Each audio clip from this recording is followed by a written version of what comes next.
Welcome back to the Glacial Gold Hunter. Is there any gold in Duluth, Minnesota? That's the question we're going to answer today.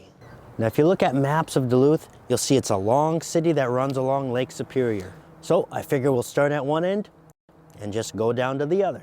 Now, Duluth is a city that sits on a hill, but why is that hill here? Well, in the past we've talked about the mid-continental rift where the country was trying to split in half and all this basalt, all this lava was flowing out. You look over on Wisconsin and it would have just been red lava fields everywhere. And this hill in Duluth is an igneous intrusion that intruded into all those basalt flows. It's called the Duluth Complex. It's made of entirely gabbroic rock. Gabbro is exactly the same compositionally as basalt, but it cools deep inside the earth, so you get a much coarser grained crystal structure. So this whole hill would have been deep inside the earth. And then as erosion comes, especially the glaciers, as they came down, they start eroding and just grinding down the rock. But because this crystalline bedrock is so hard and so resistant, it doesn't like to erode very easily. So you're seeing an example of differential erosion. Softer rock on this side, harder rock on this side, leaving this prominent, proud hill. That hill is a Duluth complex. But for now, let's hit the road and start prospecting. Now, when I'm prospecting, I travel pretty light. I just bring my pan and my shovel and a snuffer bottle. If I find anything good, then I'll come back with my other equipment. But I want to travel light and fast. Hit up a lot of spots. Now, because Duluth sits on that hill, there's a lot of fast-moving streams like this. They cut right down to the bedrock. Now, if I look at all the cobbles and boulders around here, it's all the Duluth complex. It's all that gabbro from that igneous intrusion. You can see that really crystalline texture there of the gabbro. There are a few other types of boulders around, and that's a sign of glacial till. Those rocks don't belong here, so where did they come from? The glaciers brought them, and that means they could have brought gold with them too. But the only way to know is to start panning.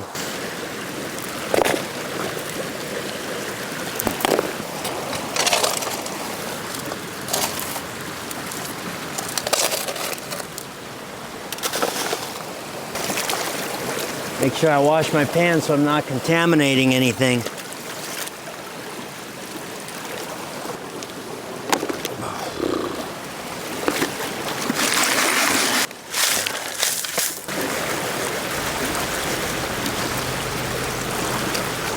See, the sand around here isn't so much like little sand grains of quartz. It's what we call lithic fragments. It's just little pieces of small rock. There actually isn't a lot of quartz in gabbro, and that's one of the defining characteristics of what gabbro is. It's a lot of quartz and granite, but not a lot of quartz and gabbro. The minerals turn to pyroxene, olivine, and plagioclase. Just a different mineral assemblage. All right, let's toss that back.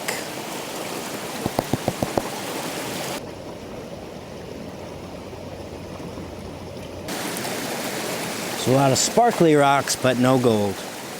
Now, as I look around, I do see some glacial erratics. There are some pieces of granite, some pieces of gneiss, and what looks to be some iron formation. Something like this is so angular, it's not rounded. I'm not even sure that the glaciers brought this. There's a lot of road construction and stuff, so some of these pieces might have come from backfill. I don't know.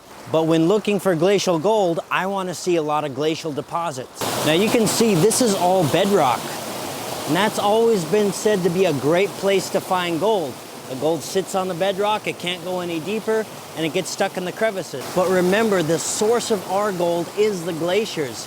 They brought the gold down from Canada, so we have to look for glacial till to find those gold deposits. And in a place like this, when the glaciers came over, they scraped down to bedrock and they scraped away all the till. They didn't leave any behind, at least not much. So when I look around, I'm not seeing a lot of glacial till. The source rock here is definitely not the source of the gold. I mean, there might be gold in some of the crevices, I don't know, but I'm not really set up for crevicing at all right now. And I don't see a lot of till deposits here to deposit the gold, so I think we're headed to the next stream. Now, here's an example of the glaciers scraping along the bedrock. You can see that there's an orientation to the grooves in this rock, and that's from when the glaciers were going across it. Other boulders and stuff were being dragged along just like sandpaper, gouging out and eroding around down the bedrock. And that's how geologists can determine the orientation of the direction the glacier has traveled, by lining up these glacial striations. But if you're scraping off the bedrock, you're not leaving behind the till, which is where the gold is. So we'll have to keep searching. Now this is a good example of the outcroppings you'll find typically in Duluth. On the south side of the hill going into the lake basin, you find all these areas where the rock has been plucked, right? So when the glaciers are coming over the rock, they're scraping the top, and then when they get to the open side here, it's plucking massive chunks of stone off, and it really erodes the side of that hill. So it's really common to see stuff like this all over in Duluth. The Duluth complex is huge. It extends all the way across the North Shore of Minnesota and up into the Iron Range. Duluth is over here. What about that shadowy place? Is Superior. Now on this end of the Duluth complex, there's not a lot of mineralization going on. But on the north end, where it contacts the Iron Range, is one of the richest deposits in the world. Huge deposits of copper and nickel were deposited, untouched to mining. But there's more than just copper and nickel in those sulfides. There's copper, nickel, platinum, palladium, cobalt, and gold. Now it's not the kind of gold you can pan. It's tiny amounts of parts per million locked in the sulfides. It's there, but it's so small and so minute you have to extract it chemically. You can never pan it. But you never know what you're gonna find, so we're gonna keep on heading that way and keep prospecting. Little known fact, Skyline Drive marks the ancient lake shore of Glacial Lake Duluth. So the lake level was at one time right about there. Down there in the basin, it's all red clay. So our next spot is a small little stream a little bit higher on the hill. Now I'm not too far from Lake Superior College, where I took my first ever geology class. And I had an absolutely fantastic geology teacher who taught me basically everything I know about Minnesota's geology. Shout out to Mr. Whitehill, thank you. But here this stream is coming, and here's a little bit of an inside bend where gold likes to deposit. So let's see if there's any specks here.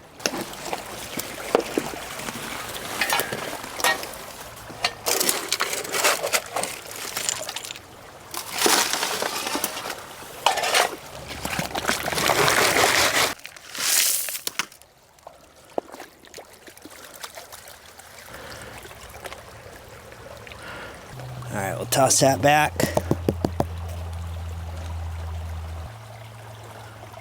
And nothing. Now when I look through our tailings here, I'm seeing the same kind of thing. Here's some vesicular basalt, gabbro, possibly a piece of rhyolite, small piece of granite, but there's no quartz, no greenstone, nothing that would make me suggest that this is a gold-bearing deposit of till. Now up in Ontario, that's where the rich gold deposits are. So when the glaciers came down, they would have rode over that, picking up little pieces and depositing them randomly throughout the till. And this might just happen to be a spot that there isn't one of those gold-bearing deposits left behind by the glaciers. Again, the till zone is very thin, so your odds are a lot lower. But we're gonna keep looking. Look at that. Didn't even notice that there.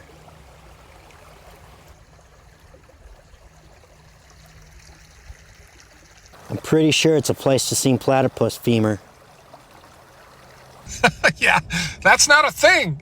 Look at that, a Pleistocene platypus egg. Very rare, from the Titulus genus. Mr. Whitehill never taught me about the Pleistocene platypus. I learned about them on my own. Here's our next location. A little bit bigger stream, a little bit bigger valley, so maybe some more collecting of material and sorting of material. So maybe we'll have a little bit more luck. Now right in here looks to be a low pressure zone, so it could be an area where heavies are dropping out. So I'm gonna test right there. I definitely do see more of a variety of stones here. Nothing. Well, I'll keep looking and let you know.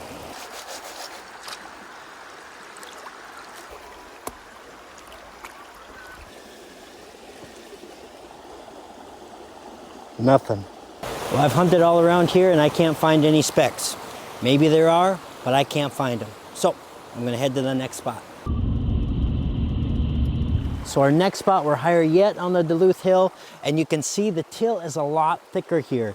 There's a bank here that's getting cut and there's a lot of erosion going on, so that could potentially mean, if it's gold-bearing till, that the river is concentrating the gold and isolating it in little strings. And I just looked down and it looks to be a piece of quartz.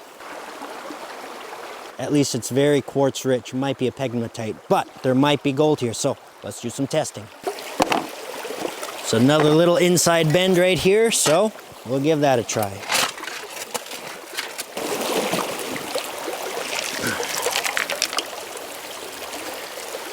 It's like no sand in there. Very hard digging.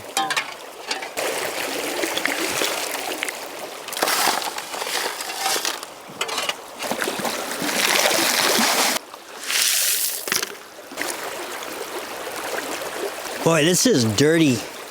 This is dirty dirt. A lot of times it gets to a point where the material will be fairly clean, but every time I stratify it, it turns red, like there's clay coming up with it. All right, let's see. Let's see if this one's any different than the others. Nope, still no gold. Well, I'll try upstream and downstream and let you know what I find.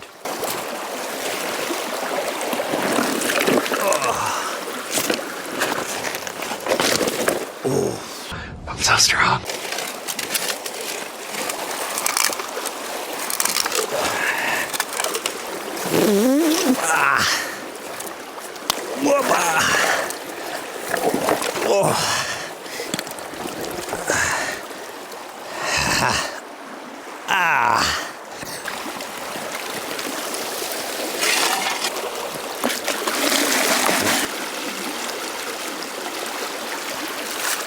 You know, if you're new, I actually do find gold on this channel. I'm digging the same kind of spots I always dig, just not finding it right now. But we'll keep looking.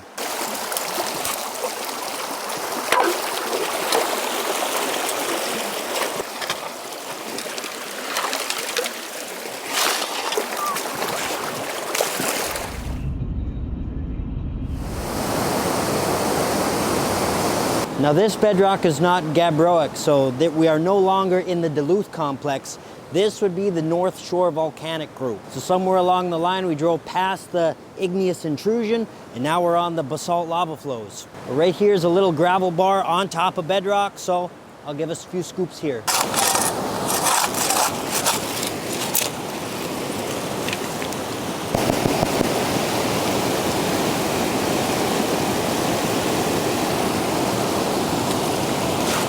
We found a speck of gold. Right there is our first speck of gold. It is the tiniest, cutest little speck you've ever seen. It's so cute. Here's my finger for scale. Well, that settles it. There is gold in Duluth. Yes, that is among the tiniest specks I have ever found, so not super encouraging. But the fact that we found one speck, I'm gonna take some more pans here, pan them all down, see what we get.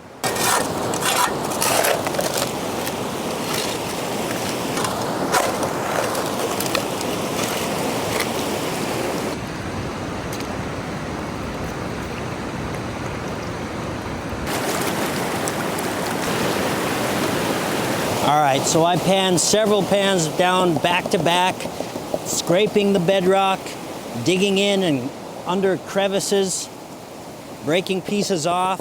So if there's gold here, we should surely be able to see more. If not, then that first piece was just an anomaly. I see a lot more black sand, but not a single speck of gold. Either that speck of gold we found was hiding in a scratch in the pan and it just happened to pop loose, or there is a minute trace amount of gold here, but certainly not worth spending all day here panning out pans. Duluth is tough. All right, we got one more spot to try. We can't do a prospecting Duluth video without at least trying the shores of Lake Superior. Now the thing about the North Shore is it's all rock. You've seen people get the black sand deposits on the South Shore and they find gold mixed in with all those heavy black sands. It's really hard to determine where heavies are depositing on the North Shore because there's no sand. It's just all rocks. But we'll walk around and see if we can find anything worth prospecting. Now this is kind of interesting. You can see there's a little fracture here, and along it is a little quartz deposit. Now just because there's quartz doesn't mean there's gold, but there's always that potential. If the hydrothermal fluids went through gold-bearing material deep inside the earth and it had the right chemistry to drive that gold into solution, and the right pressures, the right temperatures, the right pH, and everything was just right, maybe some gold deposited along with it.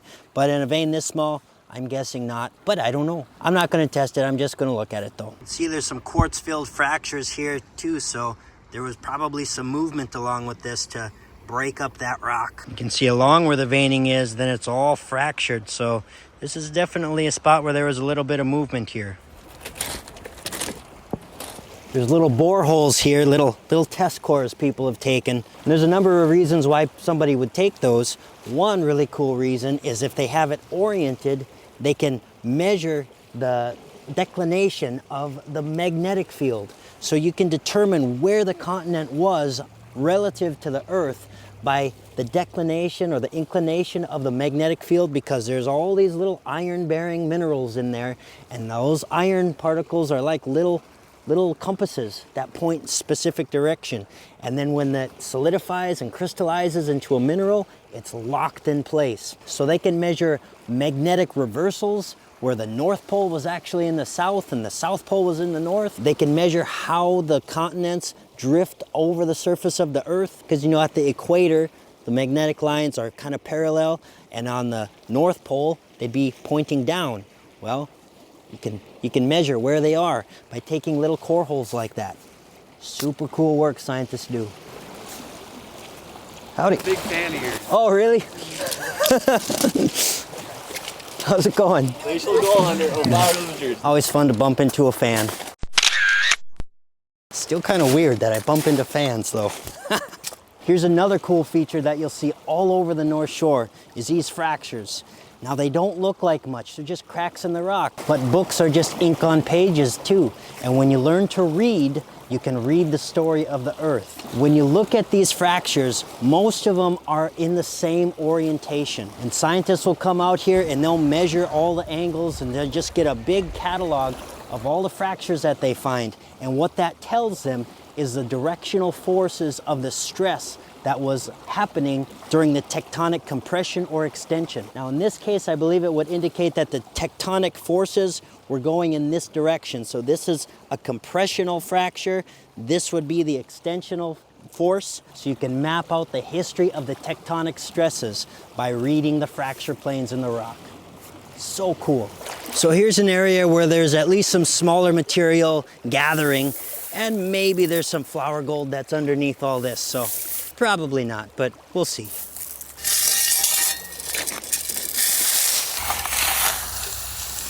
Oh, there is some sand down there. Feels like it transitions to more of cobbles down below.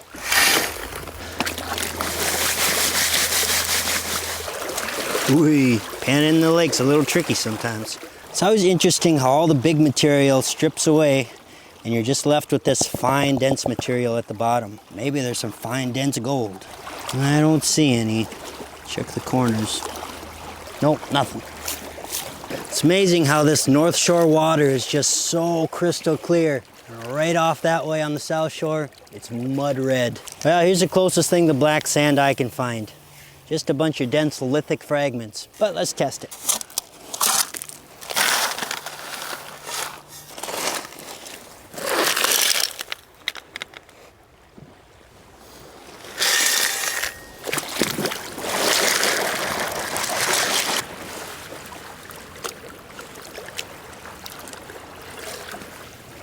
And nothing. Well, Duluth is kind of kicking my butt today. Not really finding any gold, but we're having fun trying. Now, where I found gold before, I typically find a lot of metamorphic rock. I believe the reason that is because the source of the gold is from the orogenic gold belts in Canada. Every place I've been to today, I see just a scant trace of metamorphic minerals. So I don't believe that the gold-bearing rocks are collecting here. They may have gone right on by, slipped right by all this bedrock, and then deposited in Wisconsin. Now, I'm sure maybe if I looked hard enough, I might be able to find a small deposit of gold. But from what I'm seeing, Duluth is not going to be the mother lode. A lot of cool rocks, a lot of cool geology, but I'm just not finding the gold. That's okay. Now we know. But there's a couple more things I want to show you. This isn't a place I'm going to be digging around and prospecting because this is Leif Erikson Park. That's Canal Park, and it goes right on into Leif Erikson Park. And I'm going to take you on a little walk through the geologic history of the area. This is a place you could take yourself on a little field trip, and I'm going to show you what to look for. First thing you're going to see a lot of is the basalt layers, the North Shore Volcanic Group, miles thick of lava deposits that were laid down during the mid-continental rift. And cross-cutting the basalt flows, you might see something like this. This is an igneous dike. After the basalt flows were laid down, they fractured, and this igneous flow was intruded into it. Cross-cutting, shooting straight up, they call that a dike. And alongside the boundary is mineralization. Here's a dike, and then along here is a quartz vein. Now, I'm sure this is not economical because if it was, it would be long gone. Now, it's possible there's some metallic minerals in there, but remember, it takes the specific right conditions for quartz to be gold-bearing or profitable. And more often than not around here, those conditions just weren't met. So you'll see quartz veins, but there's nothing in it. But you can see there's more than one vein. There's one small one here, and then another series of veins that cross-cut along there. And those could be different events. So one of the veins might be barren, and the other vein might have something in it. Don't come chipping on these though. There's nothing in them. They're in the park, leave them alone. But you can see how the quartz veins kind of parallel the dike as they come up here. Now, on top of the basalt, you can see what was deposited during our last ice age. Now, that's a glacial till from the superior lobe. And as you know, we don't find too much in the superior lobe. We haven't found anything today or other trips in the superior lobe. So I'm noticing a pattern, not a good one. Now, there's an outlet of the drainage system that runs through Duluth. I'd be curious in going up in that underneath the city and seeing if you could find diamond rings and earrings or gold that dropped out from people. Pretty sure you're not allowed to do that though. And you can see here, this basalt has a lot of amygdules, little bubbles that were filled in. And then as you go up, there is no more amygdules. So what that tells me is that this is a top of a lava flow, and then you're starting another lava flow right there. And you can see there's a little bit of a boundary, so that might be the top of it right there. Now there's some amygdules, maybe right here. But two individual lava flows, you can determine that by the amygdules. Now this is a really cool feature too. This is the top of a lava flow, and you can actually see what they call roppy lava. So as the flow is moving down, it kind of beads up like ropes. So it's like ropey lava. So you can see how this lava flow was flowing when it was laid down. Super cool. Keep an eye out for that. You can see some of these layers are pretty thin because that's the roppy lava flow. And then this is a different flow. You can see it's full of amygdules. You can see the contact right there. So that layer of roppy lava was not all that thick. Here's another igneous dike, and you can see there's a little bit of veining on the wall face, but you can tell the dike is here because the fracture planes are just cross-cutting. They look different, and they're more resistive. So keep on the lookout for those too. So you can see right here is all basalt, and then it grades into something different. And if you look at that, you can start to see all kinds of stratigraphy. That's sedimentary rock. Now, amongst all the volcanism, there were periods where there was erosion. And here is an example of sedimentary rock made entirely of lithic fragments of basalt. So the basalt was getting broken down to tiny little pieces, and then you can even see cross-bedding here in the sediment itself. And there's a small quartz vein that crosses through the basalt right up into the sedimentary rock. So cross-cutting relations, you know that's the oldest rock, that's the next oldest, and then followed by the intrusion, or the vein. And that vein goes all the way up through there too. Really interesting geology. Now this is the same field trip that I took way back in, I think, 2005. I still remember it 20 years later. Stuff like this is what inspired me to go on to get my degree in geology. I think it's so fascinating that you can walk down a beach and read the history of the earth, but just by looking at the rocks. And it was Matt Whitehill, my professor at Lake Superior College, that brought that to life. A teacher can be very influential. So again, thank you, sir. But we're a prospecting channel, and I got a speck in here. So let's bring it home and put it under the microscope. Well, we're back at headquarters and we got our one speck under the microscope, and there it is. It's certainly not big, but it's definitely a piece of gold. Now, I really don't know why there's so few specks. Maybe the glaciers just never went over a gold-bearing area. Maybe all the material just got brought past all that hard bedrock. I don't really know. But when we don't find a lot of gold, I lean a little bit heavier on the geology lesson side. So hope you still enjoyed that. I'm still putting that speck in the vial.